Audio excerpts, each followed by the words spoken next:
what I learned from my recent trip to Cuba. Alright, first thing first, if you're not a Cuban national traveling from the United States, you will need a visa to go to Cuba.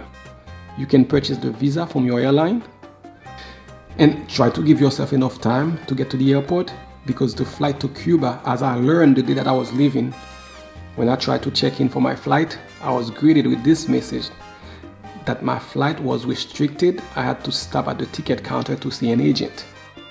When I got to the airport at the JetBlue ticket counter, I was able to check in for my flight and paid for my visa. The visa was $50 at the JetBlue ticket counter. The whole process took about 5 minutes and I was on my way.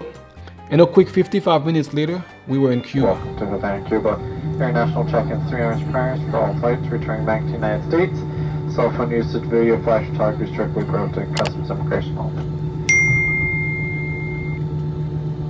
JetBlue le da la bienvenida a Havana, Cuba.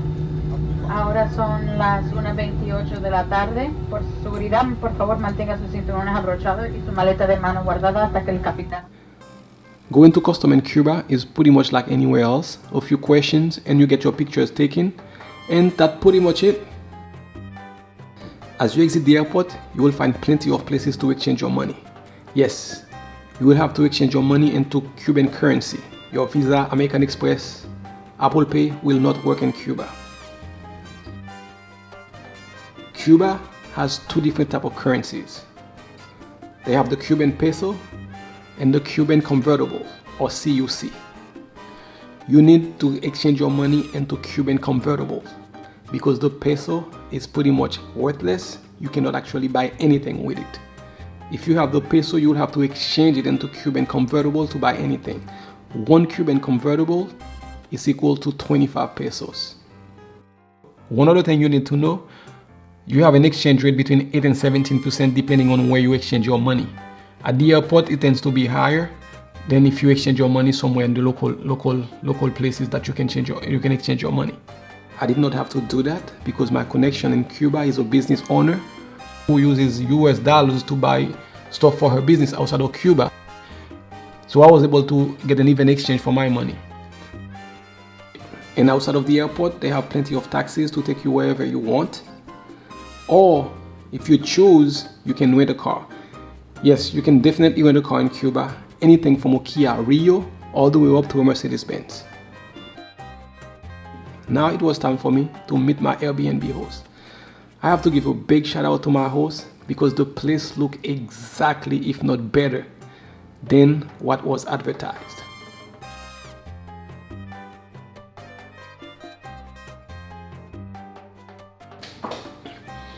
Wi-Fi. Let's talk about Wi-Fi in Cuba. I specifically picked this place because it was advertised that Wi-Fi was available 24/7. Let me show you exactly how Wi-Fi works in Cuba. The way Wi-Fi advertising works here is totally different than what you're used to in the US or any other place that I have been. Free Wi-Fi in Cuba means that you have access to a router, but you have to buy your own data card. Granted that the data is not expensive. The card costs about 1 or 2 CUC or Cuban convertible depending on where you buy it. If you get it directly from the phone company, it's 1 CUC for 1 hour and 2 CUCs for 2 hours and so on and so forth. The card costs 2 CUCs for 1 hour, 4 CUCs for 2 hours from the locals because this is a way for them to earn extra income. It's like a little side business for them. If you can, try to get it from the locals because anything helps. The food in Cuba. Listen, I live in South Florida, so Cuban food is nothing new to me. The food in Cuba is fine. I find that breakfast was always very, very good. So the first night I was there, I was invited to go across the water to El Moro to see El Cañonazo de las 9.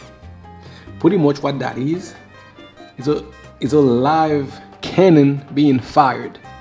I wasn't gonna miss that. This was my first. So yeah, if you're ever in Havana, Cuba, this thing is every night at 9 o'clock. You get to see a live cannon being fired.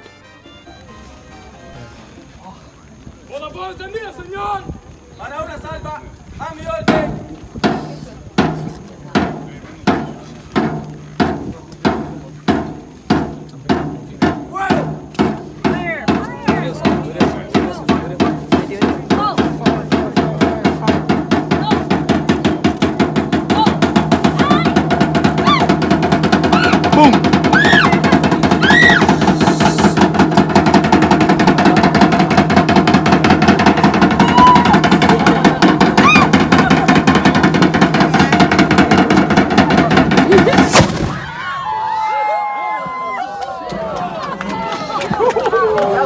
day 2, the next day I was there, we had a 1953 Chevy convertible to take a tour of the city.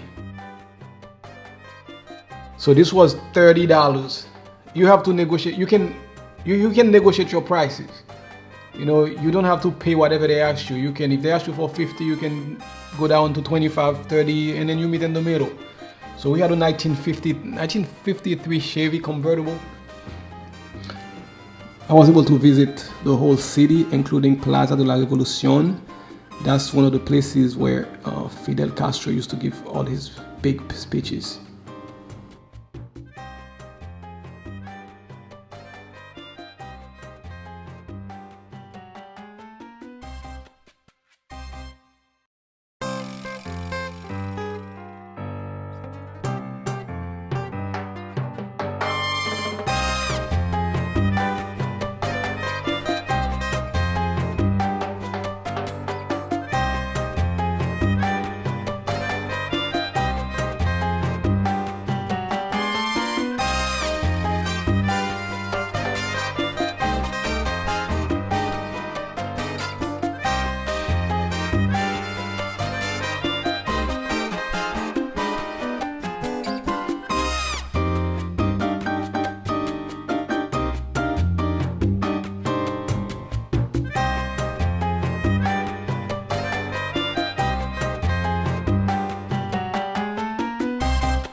After a nice tour of the city, it was time to hit the beach, which is about 15 to 20 minutes outside of Havana. I went to Mar Azul. They have a lot of beaches around there, but we went to one of them that was a little bit closer.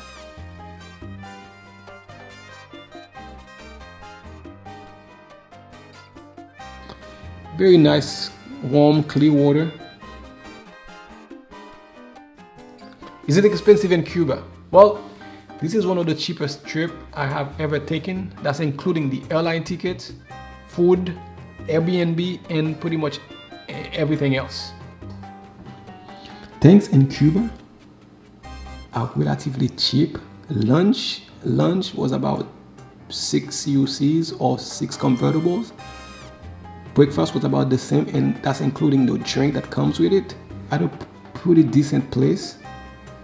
And from the locals, it's even cheaper.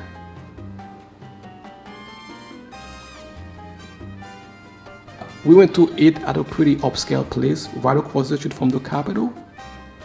I believe about 7 of us ate, and the bill came about 87 CUCs or convertibles.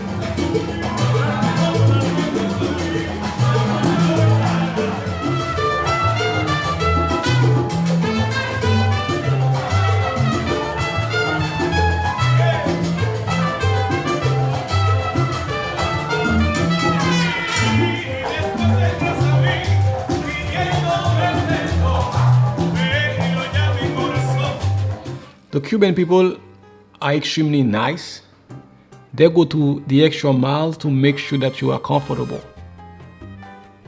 Pretty much each bar or restaurant that you go to, they have a live band playing. After each couple song, someone from the band come out with a plate to collect tips. You can tip whatever you want. It's not required, but it's appreciated. I'm talking about not at night, like during the day or at night. Every day, which is pretty lively if you ask me. Security. How secure is Cuba? This is probably one of the safest, if not the safest place that I've ever been to. Your safety, security. I was able to walk anywhere that I wanted to, 2, 3 in the morning, and with no worries, no issues. So security is not a concern if you're planning on going there. Cuba is a pretty safe place. So the last night I was there, we went to Casa de la Música. This place was actually 15 CUCs or 15 Cuban convertibles to get in. They had a DJ and a live band playing. It was fun. It was pretty cool.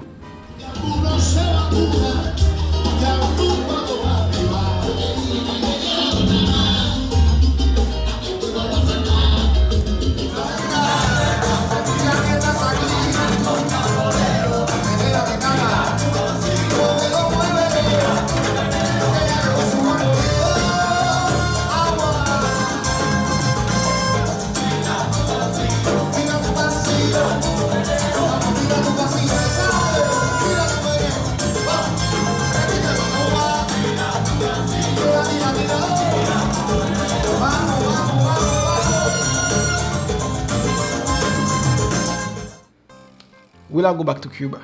Well, absolutely yes. As a matter of fact, I'm already planning my next trip.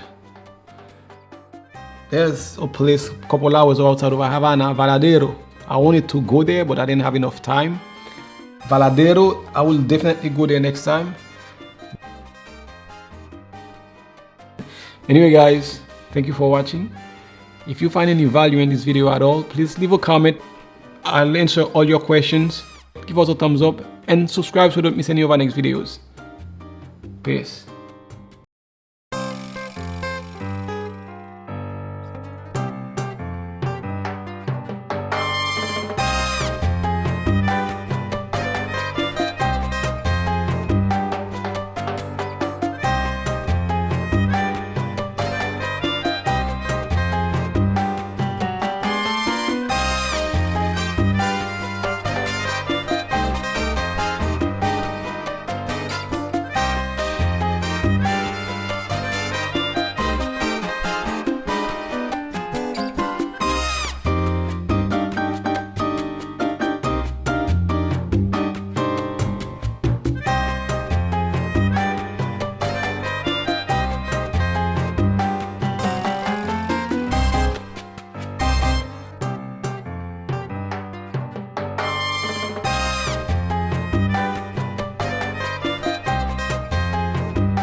Gracias.